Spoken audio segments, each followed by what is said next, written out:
How to disable end-to-end encryption on WhatsApp. Open WhatsApp application and then log in or sign in to your account. Tap on three dots at the top right corner of the screen. Now on the settings or drop-down menu box, select settings. On the settings page, scroll down and select stats.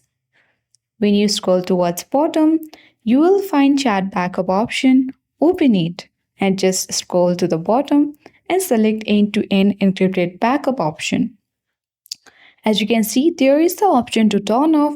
Tap on it and then you need to enter the password.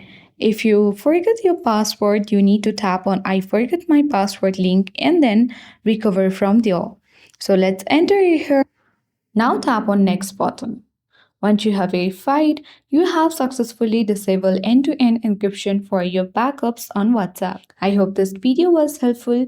If it was, then do like, share, comment on this video. Thank you for watching and see you in the next video.